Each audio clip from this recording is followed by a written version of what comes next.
much just for giving us this place to be this morning and this family to be in. We all just come wanting to honor you. And we are just frail humans and we need your power. And so right now, I know Campbell will feel totally inadequate for this task you've given him. But that's okay, because you promised that you would be with us. And so we ask right now that your Holy Spirit would move in a way that only it can move and speak through Campbell, direct his thoughts and his words. And would our hearts be open to hear everything you would say to us, Jesus. We don't want to miss a word of what you're going to say here today. Help us see past human frailty to the wonder and glory that you have to say to us this morning. In Jesus' name, bless Cam. Amen. Thank you. So, yeah, this is actually my first time ever preaching in Canada, so it's kind of a fun thing. The only scary thing about that, though, is when I preached overseas, I leave them. So if I preach bad, or something's bad happened, I can leave, never see them again. But here, I can't really do that. So bear with me if it is interesting. So this is a message that Pastor Bird asked me a couple weeks ago to be willing to do this, and I said yes. And I had a couple ideas of what I thought I'd be sharing on. But then as I started preparing for it, God just started revealing more and more things about what I should be sharing. And whenever I tried to actually start writing out my lesson, it always fell flat, and I always hit like a brick wall. So this is something that is going to be a little bit choppy, but it's something that I really do feel led by the Lord. So hopefully you get something out of it, because I know I'm preaching to myself also when I'm preaching this. So, because I'm relatively still new, a lot of you guys don't know my story. So I'm going to start sharing a little bit about my story and how it's actually going to be incorporated into how it might impact your own story. So I grew up, the youngest of 6. Two of my siblings and myself, we were actually actors. So it's not that big fancy of a thing. We just did some commercials here and there. KFC, yes, no Campbell soup commercials. Don't ask me about it. But yeah, so while we were there, though, we ended up finding out that we saw the same people there every single time. So when I got casted, they were always looking for somebody who had brown hair, blue eyes, pale skin, white skin, a little bit scrawnier person because I'm pretty skinny. So, but what we ended up finding out was that we ended up being typecasted. So we'd see the same people there every single time. So they were trying to find the subtle things that distinguish you from somebody else. And a lot of that is through your speech. Now today, this is kind of a miracle in itself that I'm up here talking, because when I was younger, Pat used to make fun of me about this also, which is fine. But I used to stutter and slur a lot. And I would sound like one of those auctioneers trying to sell stuff, and I'm just trying to have a regular conversation with you. And so this drew a lot of frustration for myself, and also for some of the casting agents, because they would want me to do something for them, but I can never do it for them because I can never speak properly. So this went on for years. How long did I really do it for, Mom? Like probably 10 plus years? Yeah, so and it was consistently always this issue of me not being able to speak at all. So the reason why this is important is because this started to become my identity, is that I always try to come out and do some things, and I was always asked to do these things, but I always limited myself because I didn't feel adequate, I didn't feel sufficient enough because I couldn't speak. And so I think that's something that God's been asking me to share with you guys, because I started a new job at Ferrero, and it's not like public knowledge.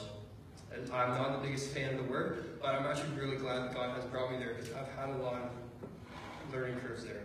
One of the first things, and this is where this message actually is coming from, is that there's a gentleman who works there. He's a social worker, and there's a lot of employees there who have credentials in another university or they have a degree in something, but they couldn't find their job, and so they end up working here. They're not settling, but that's what I thought they were doing. So the one time I had a conversation with this guy, and to me, I was just kind of baffled, because I went to school for social work, and then for health reasons I had to drop out. But to me, it makes no sense. Like, why would you settle for working in a factory when you could have been a social worker? And I was baffled by this. And so I'm pretty blunt, for better or for worse. And so I asked this guy, I'm like, hey, question for you. I'm like, if you were able to find a job as a social worker, would you do it, yes or no? And he said, no. And that completely shocked me. And I'm like, oh. Like, now this is really awkward. Now I feel like a jerk because I don't know what to do with this conversation anymore. And so literally an awkward silence for like 5 minutes went by. And he eventually looked at me, he's like, I'm kind of stuck here. I'm like, what do you mean by like, you're stuck here? He's like, my wife has this, I won't say it will signal them out pretty easily for those who do work there. So he says, my wife has this illness and this job here has the benefits for my family, and so this makes sense for me to be here. And so it kind of changed my perspective as to why we do what we do and how God can work through that. Because to me, it just looked like he was settling and he wasn't actually doing what he was supposed to be doing. But meanwhile, he was actually sacrificing his own time, his own happiness, his own self to make sure his wife was taken care of, because the medications alone was about $1,500 each month. And so his work covered that. This was cool for Pharaoh to do that. But that's where this sermon is actually coming from. So saying that, again, as growing up, I always felt that inadequacy and I didn't know what to do with my life. And so when I got to high school, it was that same thing that started popping up. And I continuously never actually tried a whole lot in school because it was easier for me to fail knowing I purposely failed rather than actually trying and then failing. Because again, growing up as an actor, that continuously always happened. I would go in with a happy heart, excited to do this job, and then be like cut because I couldn't speak properly and I wasn't adequate, I wasn't good enough for them. And so I came to the graduation day, and for those who kind of graduated high school, I thought it was kind of like a pointless thing. And so when I got there, I was like, yeah, I got my paper, ooh, whatever, like Preston High School, rah rah. Like, not that big of a deal. But my mom was crying. And I'm like, Mom, like, what's the big deal? Like, it's just high school. It's Preston High School at that. It's not even like a private school. And so she's like, you don't understand. I'm like, what do you mean I don't understand? Like, it's Preston. Like, literally like the lowest of low schools in Cambridge, Preston. And so she's like, no, you don't understand. When you're growing up, your teacher said that you wouldn't even graduate university or college, but let alone even just high school. Like, you would not be adequate enough to do these things. So like, you're actually like a living testimony to like overcoming these obstacles. And then like it's kind of like that light bulb moment where like you knew things happened when you were a kid, but you didn't know why they actually happened. So I asked her, I'm like, wait a second. I was like, is that why I went to another school for like a couple like days? She's like, yeah, you're being tested to see if you had like, any sort of mental like illness or if you're a slow learner or something like that, because they wanted to put you in a different class. And I'm like, oh, like that's why I'm being treated differently. So it's kind of like that whole like mind-blowing moment. And then that kind of turned into my motivation. So from there, because I didn't try that hard in high school, I had to go to a one-year program at Conestoga. And when I was there, my whole motivation was to prove everybody wrong, that I was actually capable of doing all these things, which was great, but that wasn't actually the real root of my issue. My real root of the issue is I need to prove it to myself. So after that first year, I graduated with honors, which was pretty cool in itself because I was like a solid 60 student. Yeah. So when I got there, I graduated with honors. I think my lowest grade was like a 75, and that was in a class I didn't care for, so I didn't really need it, so I didn't do it. But everything else was above 90, which was cool. And so when I went there, I went to University of Waterloo, and I'm not that smart to begin with, but University of Waterloo is kind of like next level, Sam, yeah? And so, when I was there, again, it was the same thing, but then I had a bunch of health concerns because I knew I was running away from something that I was being called to do.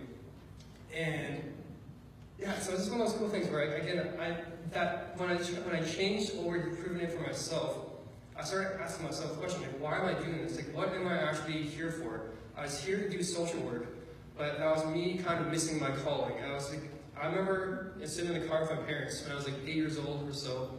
I forget where we were driving, but I know we were on King Street, and I said to her, like, I feel like I'm being called to be a pastor. And I was about 8 years old, but then my friend Justin here, he was also here, he's like, pastor's boy, whatever. Like, so like, they would call me pastor boy, and so on and so forth, so all my good friends would be doing that, and so, or preacher boy. And so like, I was like, nah, I'm not going to do that, but you know what, I can be a social worker, because that's close enough to being a pastor, where I can be kind of cool, but like, not a pastor boy, because I don't want to be a pastor boy, I want to be a Campbell.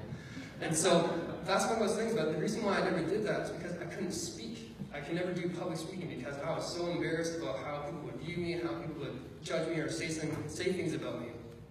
And so I'm like, no, like that makes no sense. And so after I suffered my concussion, which I do think was a God thing, I think God knew I was running from my calling of what I was supposed to be doing instead of actually, I was close, but just He wanted to redirect me to what I actually was supposed to be. So that's why I went to YWAM. I went to YWAM because I wanted to actually experience God for myself and see how that would work and how that can transform my life. So it's kind of a long introduction. So many of us go out through our days not knowing who we actually truly are, who we actually are supposed to be in ourselves. We often look at what other people see into us. And so the closest thing that we can see tangibly in real lifetime is a mirror. But the interesting thing about a mirror is that that's not even how people see you, and it's not actually how you can see yourself, because it's an opposite reflection. The left is now the right is now the left, vice versa. That's the same thing I just said. Anyways, so and sometimes the mirror has specks of water stains on it, or sometimes you go to one of those haunted houses and they have those funny shaped mirrors and they make you look really chubby or make you look really senior, like a really big head or whatever it is. The mirrors don't actually properly reflect who you are. So we sometimes need to actually ask God, God, what do you see in me? How do you see me? So I can understand how I should see myself. And so this is what we did the entire first week for our lectures in YWAM. And it was, for me, it was something that was really cool to see and watch other people grow closer to God, but also see who their own identity is in Christ. And so that's one thing I learned the most, is that I need to actually forgive and forget what the teacher said to me, what the casting agent said to me. Even sometimes my parents, because I love them, but there was times I was growing really frustrated with them because they were trying to help me, but I didn't understand how they were trying to help me. Again, I remember countless times going down to Toronto, and we had a casting script. My mom was like, can you read this? And I would start improvising, which you shouldn't ever do. If you want to be an actor, don't improvise the script, just read the script. And so I'd always improvise it. She's like, no, you're not doing it right. But I never understood her as that was her trying to guide me. I just thought she was being stubborn and being rude to me because she wasn't allowing me to be me. But that's not what I'm supposed to be at that time. So I always encourage you just to sit and reflect and ask God what you're going to be, how He sees you, which is something that I'm going to look at later on. But so when we examine ourselves through God's lens, we start to see ourselves as who we actually are. And there's verses in the Bible that actually show a lot of this. If you go to Genesis 1, chapter 1, verse 26, it says, let us make man in our image, after our own likeness, let them have domain over everything. It's paraphrased. And then verse 28 says, God blessed them, being Adam and Eve, being man. He gave them everything. And but most importantly, though, God saw everything that He had made, and behold, He said it was very good. And so that's something that actually distinguishes us from somebody else, from anything else God created, anything else in this world, is that we are actually very good, and we are actually very unique. And it's something that a lot of us kind of neglect and oversee, because for myself, what I used to do is I used to read that, okay, that's just for Adam and Eve, that's not for me. God, my parents created me, but I'm not created in that same aspect, that same sense. And then there's a stat that was read to me, and it says that she was saying that we're special and we're unique.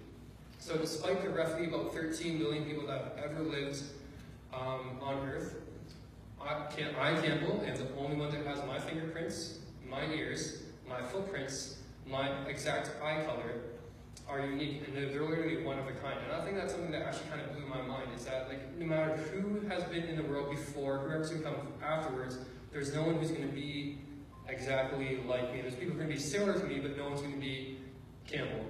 And so that was something that I'm like, okay, this is actually kind of cool. God actually literally did make me who I am.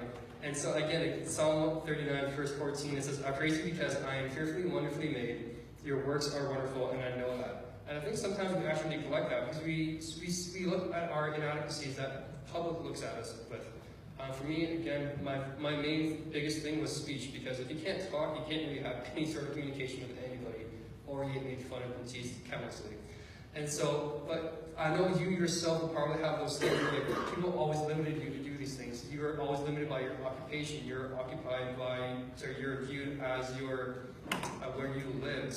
I know in Brantford, I know Calcutta and Cambridge, I know Cambridge is a lot better than Preston. If you grew up in Cambridge and you have Preston, Galway, and Hesper, if you're from one of those areas, you view the other people very differently.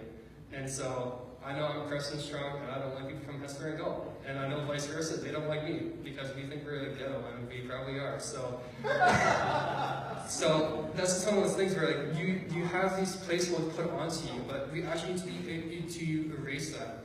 So when you read verses like that, you should change it. I'm going to use Pat, because Pat's like the first person I see when I look up, and because I like to pick on Pat, he's picked on me. And so, if you're going to change it, make it personal, like, let us make Pat in our image, after our likeness, let Pat have dominion. God bless Pat. He gave Pat everything. God saw Pat, and he saw that he was behold, it was very good. He was very good. And so, like, Pat, you are fearfully and wonderfully made in Christ. It's just one of those cool things that you actually start saying that to yourself, but the more you say it, the more you actually start to believe it. And so that's something that I quickly learned, and I saw other people like have that like epiphany where they have that light bulb moment. And that's probably one of the coolest things I can see for other people. And that's something that, whether you're young or you're old, it doesn't matter where you are at the point of life. That's something that we can always be reminded of.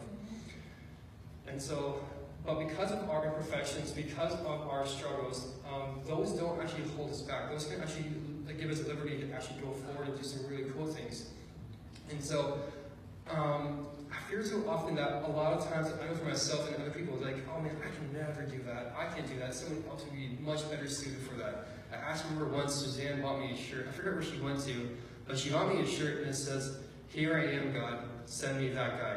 And truthfully, I thought that shirt was for a girl. I thought it was like somebody like looking for a husband. I didn't know what it actually meant at first.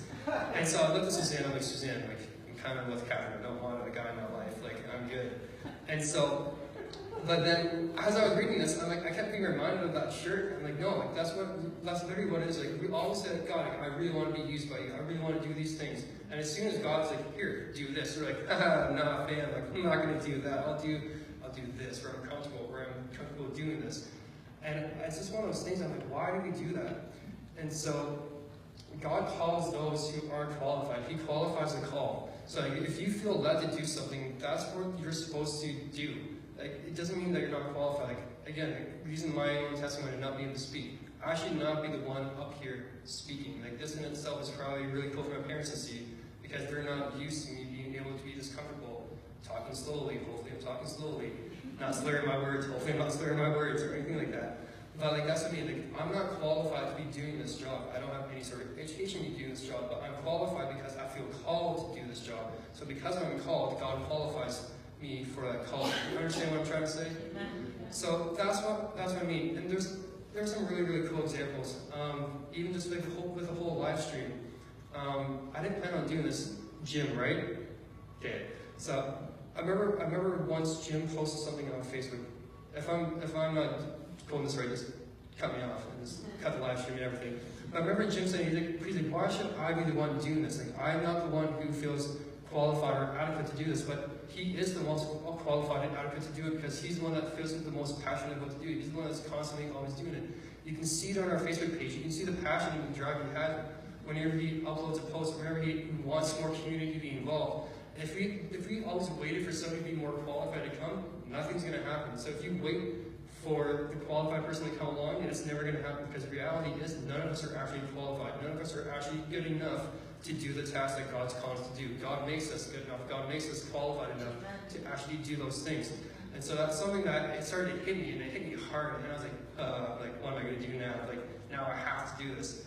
And so when I came back home, I told Catherine, like, I really want to live in Brantford, which Brantford's okay, but it's not Cambridge. And so whenever I can, I'm just constantly reminded, and I'm looking for other jobs. I'm like, no, I'm making sure that I'm allowing myself to be used here, because again, I feel called to be here. So I'm not going to try to ignore that calling. I've done it for such a long time, and I always end up being sick or like unhealthy. So this is fine. I'm like, no, you know what? Let's see what actually happens when I follow what God's doing. And there's so many cases in the Bible where God calls the unqualified. The clearest example, and the most personal one to me, would be Moses. Is because in Exodus chapter 4, verses 10 through 13, it says, like, this is when God's calling Moses. Like, Moses, you're going to be the one leading everybody and saving everybody. But he'll be doing it more so with his speech than anything else. And so he says, pardon your servant, Lord. I have never been eloquent. I am slow of speech and tongue. Please send somebody else. So that's what he's saying. He's like, God, you got the wrong person. Like, I cannot do that. That has to be somebody else. That has to be someone for like PG. PG is the only one that can speak here at the church because he's good at it.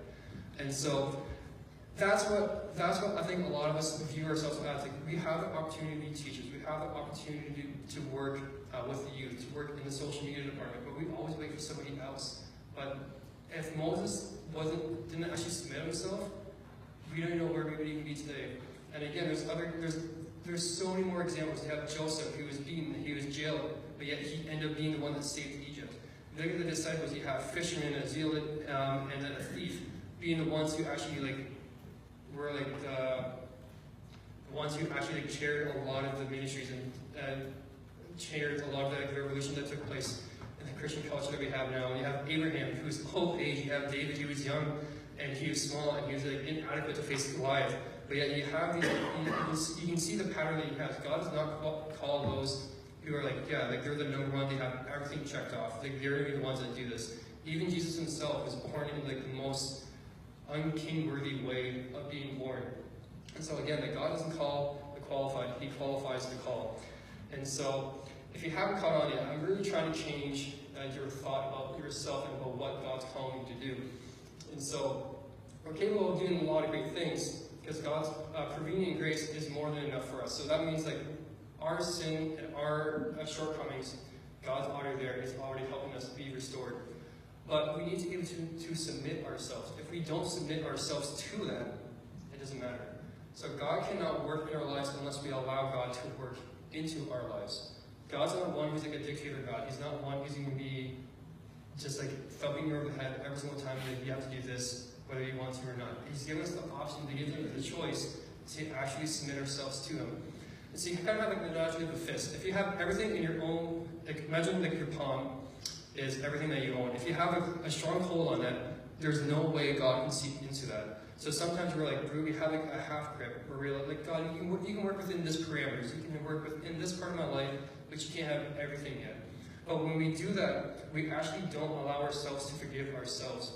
And what that means is when we repent, when we ask God to restore us, when we ask God to give us a new perspective, give us a new lens, give us a new type of life, we often limit ourselves to what we did in the past.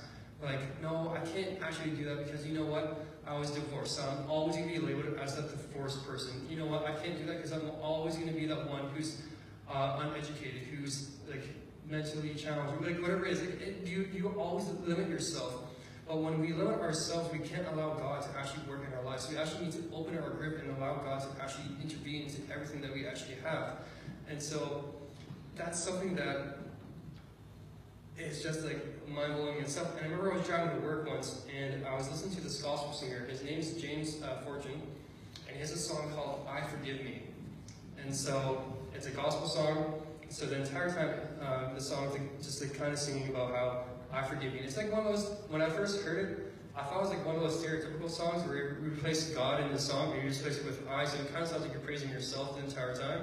And I got really, really frustrated. And God's no, you don't understand. There's so many things, Campbell, that you're holding your life back because you're not allowing me to actually work in your life because you're too ashamed or you're too stubborn to let go of it because you don't know how to. And so that's something that, again, I started preaching to myself. But again, I feel like there's some people here who also have limited themselves so much, and they believe the lies have been told to them so much that they actually won't allow God to actually work in that aspect. Because God can actually take that and use that as liberty and actually use that as your testimony to go forward. So it's not like God's capable of doing great things and transforming miracles, but if we restrict God in his movement, how do we actually expect God to allow us to grow? See, God forgives you. But can you forgive yourself, though?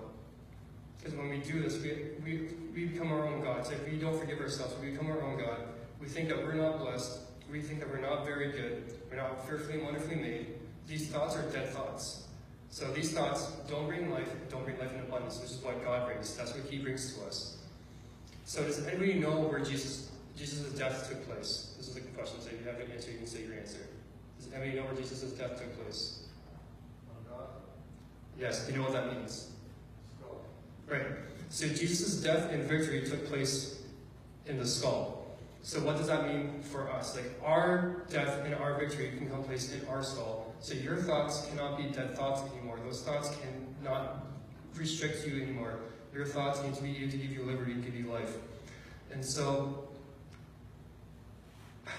isn't that cool? Literally, Jesus' death took place in the skull. So that's where our victory needs to take place. This is a very, very short lesson, but I want us to have an opportunity to actually go with this. So Kathy, we can come up for a quick second, and the rest of the worship team. If you're in a rush to leave, you can leave. But I actually want it to take place and actually allow ourselves to work within God and allow God to actually be within us. So I want us to be quiet and be still. So we're going to sing one more song. It's actually going to be the No Longer Slave song. And that entire song is talking about how we are no longer restricted to our past. We are no longer restricted to our fear of what the future might behold, what God might be calling us to do.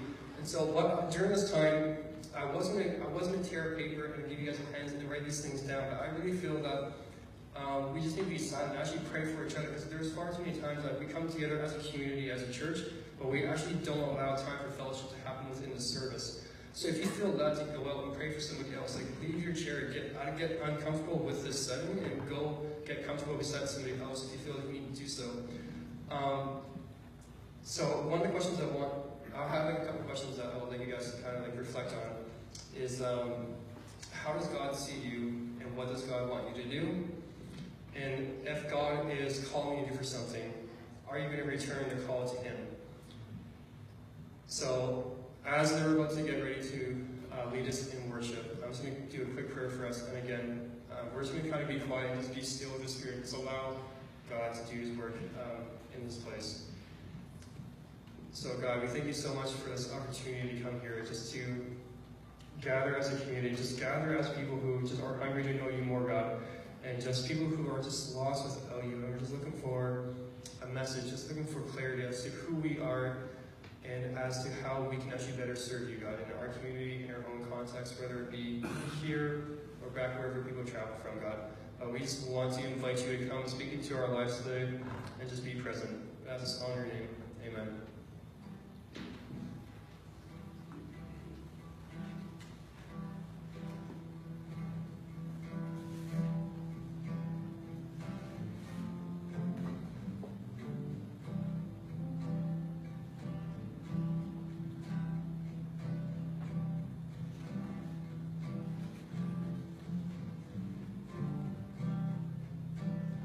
You unravel me with a melody.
with this